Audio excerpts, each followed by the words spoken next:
Hey, this is Mike, and we're on to our next project. Our next project is we're going to put in a cement patio in my backyard.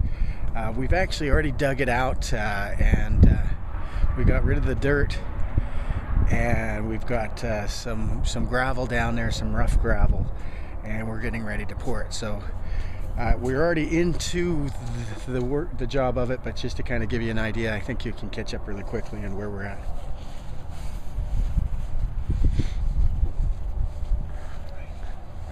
Hey Carl, I'm putting it on YouTube this. YouTube, huh? Yeah. So that's going to be a nice size patio. We're just going to add on to the original patio. Now, because it's up against the house, this pad the pad that's been laid already has a bit of a slope to it. So we have to keep with that slope. And so that's what he's using, that piece of rope right there, is to get it to the same slope as the original pad was, so that the water will run away from the building. Not a very high slope.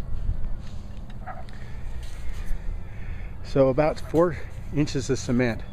So we need to still add some gravel. If you notice that this side here, let me take a look, Carl. That looks good. Right there is where you need to be, Carl, way up there. Yes, this is good. We're gonna need a little more gravel in this corner too. Yeah. But we'll get her there. That looks like that board's coming up in that corner there, or in the connect joint part. We're gonna have to spot it on this joint too here, Carl. Yeah. I knew that's gonna have some flex. I'm just trying to get this board stick back to the pad. Yeah. So there's our joint. Between 3 and 4 inches is probably plenty. We want to do this pad, the existing pad looks like about 3 inches. So we're going to give it about 4 inches.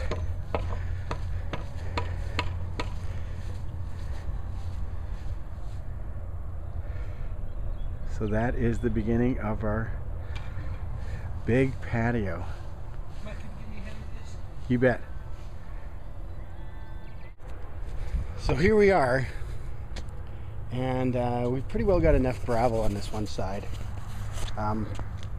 See, we want it to be about 4 inches of cement, so we've had to kind of level that out. The original pad had about 3 inches, so we're going to measure about 4 inches. It looks like it's a little bit heavier on this side, and so it's looking really good. We're going to lay the rebar down tomorrow morning, and hopefully we'll have cement tomorrow, about noon tomorrow. So it should look good. About 780 square feet. How I figured that out is I just actually went online, Googled a cement calculator, and I put my thickness in, just any calculator that pops up, put my thickness and my distance in, and it told me how many yards I was going to need.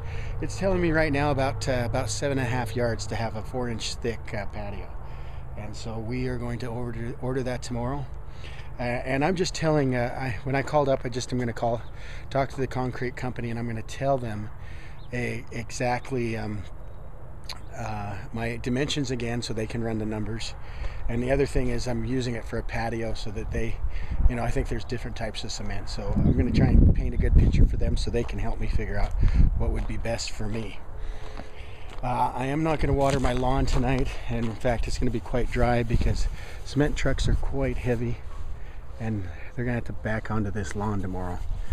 And so, and I hear that there's no rain in the forecast. That's the last thing I want to do, is have a cement truck make some big old divots in my yard, and of course they're not going to be responsible for anything like that. So just a few things you have to think about as you're preparing to lay the cement is, is the weather good?